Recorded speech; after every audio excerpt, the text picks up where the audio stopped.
बहुत समय पहले हिरण्यकशिपु नाम का एक दैत्यराज था। वो बड़ा पराक्रमी और शक्तिशाली था।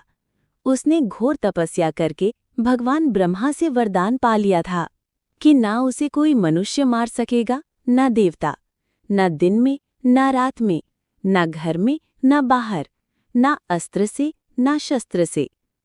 इस वरदान के कारण वो अत्यंत अहंकारी हो गया और कहने लगा, संसार में सबसे बड़ा मैं हूँ, सब मेरी पूजा करें, मेरा नाम ले, भगवान का नाम लेना मना है। लेकिन उसका ही पुत्र प्रहलाद भगवान विष्णु का परम भक्त था। वो बचपन से ही अपने गुरुजनों और माँ से सुन-सुनकर भगवान के नाम में लीन रहता था। एक दिन हिरण्यकशिपु ने प्रहलाद से पूछा, बता प्रहलाद, संसार में सबसे बड़ा कौन है? प्रहलाद ने हाथ जोड़कर उत्तर दिया, पिताजी, सबसे बड़े तो भगवान विष्णु हैं। वही सृष्टि के रचयिता, पालनहार और संहारक हैं। ये सुनकर हिरण्यकशिपु क्रोध से भर गया। अरे मूर्ख, मैंने कितनी बार कहा, केवल मेरी पूजा होनी चाहिए। विष्णु मेरा शत्रु है, फिर भी तू उनका नाम लेता है। इसके बाद हिरण्यकशिपु ने अपने सेवकों को आदेश दिया कि प्रहलाद को भगवान का नाम लेने से रोका जाए। कभी उसे नागों के गड्ढे में डाल दिया जाता, कभी हाथियों के पैरों तले कुचलवाया जाता, कभी समुद्र में फेंका जाता, तो कभी तलवारों की धार पर रखा जाता। लेकिन हर बार प्रहलाद आंखें बंद करके विष्णु मंत्र जपने लगता। ओम नमो भगवते वासुदेवाय।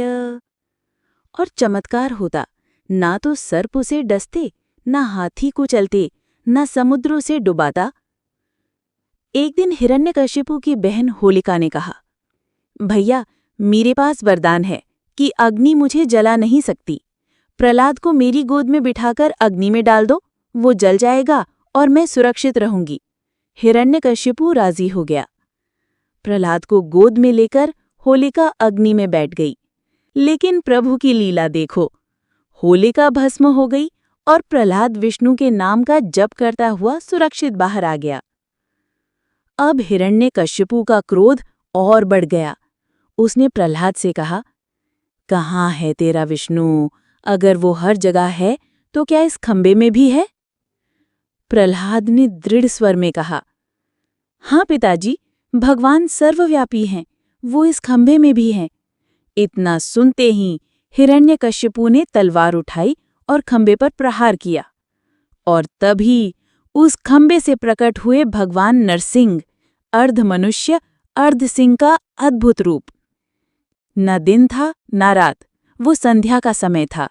न घर था न बाहर, वो महल के चौखट पर थे। न अस्त्र था न शस्त्र, उन्होंने अपने नखों से हिरण्यकशिपु का वध किया। भगवान नरसिंह ने प्रहलाद को अपनी गोद में बिठाया और कहा, वत्स, तेरा विश्वास ही तेरी सबसे बड़ी शक्ति है। तूने दिखा दिया कि जो भक्त सच्चे मन से मेरा नाम लेता है, उसे कोई नहीं हरा सकता। उस दिन से प्रहलाद को भक्त प्रहलाद कहा जाने लगा। उनका नाम आज भी इस बात का प्रतीक है कि संकट चाहे कितना भी बड़ा हो, अत्याचार कितना भी भयानक हो, अगर विश्वास अडिग है तो भगवान स्वयं रक्षा करते हैं।